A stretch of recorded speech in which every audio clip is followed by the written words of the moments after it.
الحمدللہ رب العالمین والصلاة والسلام علی سید الانبیاء والمرسلین اما بعد فاعوذ باللہ من الشیطان اللعین الرجیم بسم اللہ الرحمن الرحیم۔ احباب ذی وقار، ناظرین کرام، حضرت عمر رضی اللہ تعالیٰ عنہ سے حدیث پاک روایت ہے کہ ان رسول اللہ صلی اللہ علیہ وسلم کان فی محفل من اصحابہ، کہ محبوب اپنے اصحابہ کرام کی محفل میں تشریف فرما تھے۔ اذ جاء اعرابی، اچانک ایک دیہاتی، ایک بدو اعرابی اچانک آیا۔ قد صاد دبن، اس نے ایک گو شکار کی ہوئی تھی۔ فقال من ھذا، اس نے پوچھا آقائے دو عالم صلی اللہ علیہ وآلہ وسلم کے حوالے سے کہ بھئی یہ کون ہے؟ قالوا نبی اللہ، صحابہ نے عرض کی کہ یہ اللہ کے نبی ہیں۔ فقال واللات والعزى لا آمنت بک او یؤمن بک ھذا الدب،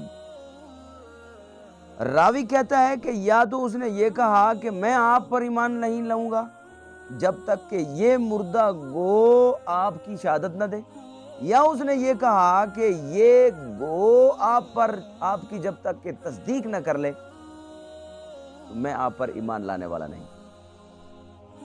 وَطَرَحَهُ بَيْنَ يَدَيِ النَّبِيِّ صلی اللہ علیہ وسلم، اور اس نے اس مردہ گو کو محبوب کے آگے پھینک دیا۔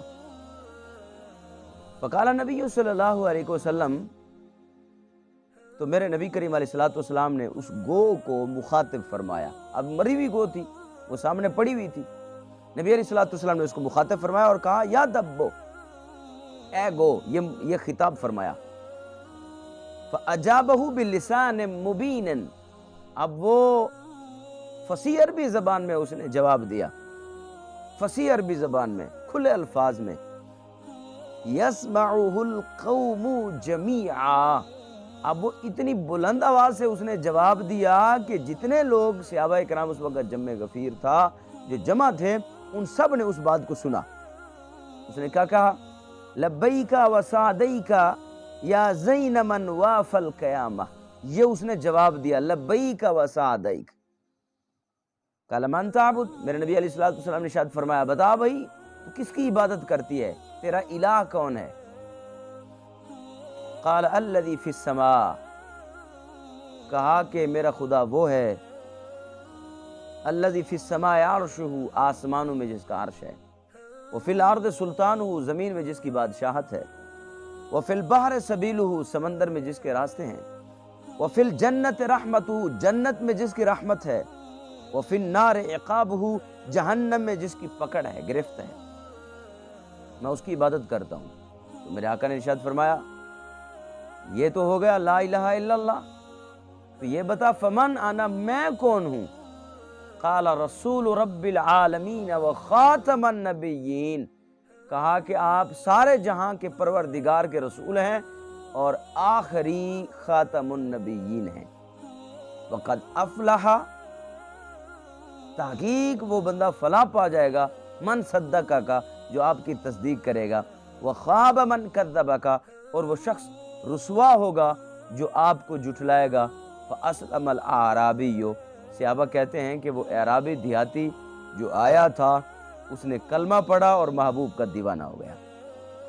تو ناظرین کرام، اس بات سے ہمیں یہ بات واضح طور پر سمجھ آئی کہ آقا کریم علیہ السلام کی یہ شان ہے کہ ما بین السماء والارض شیء الا یعلم انی رسول اللہ الا عاصی الجن والانس، میرے آقا ارشاد فرماتے ہیں زمین و آسمان میں کوئی شے ایسی نہیں ہے کہ جو وہ جانتی نہ ہو کہ میں اللہ کا نبی ہوں، اللہ کا رسول ہوں، مگر وہ نہیں جانتا مجھے جو شرارتی ہے، جو شریر ہے، جو بد مذہب ہے، جو بدبخت ہے، ازلی ابدی، وہ شخص مجھے نہیں جانتا۔ تو اس سے یہ معلوم ہوا کہ جب محبوب کو ہر چیز جانتی ہے تو ایک سلیم قلب، سلیم عقل رکھنے والا بھی محبوب کو جانتا ہے۔ وہ کوئی احمق ہوگا، وہ کوئی ابدی ازلی شریر ہوگا جو محبوب کو خاتم النبیین نہ جانتا ہو۔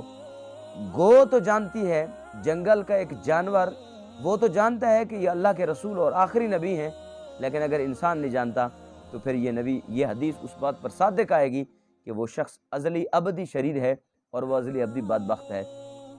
مرزا غلام احمد قادیانی وہ بھی اسی بدبختوں میں ایک بدبخت ہے کہ گو کو تو پتہ چل گیا ہے جی، جنگلی جانور کو تو پتہ چل گیا کہ محبوب خاتم النبیین ہیں، لیکن اس کو پتہ نہیں چلا۔ تو اس سے یہ ثابت ہوا کہ وہ ابدی ازلی بدبخت ہے، کیونکہ ازلی ابدی جو بدبخت ہے وہ فقط میرے نبی کو نہیں جانتا، باقی کائنات کا ذرہ ذرہ بھی آپ کے اور میرے نبی کو جانتا ہے۔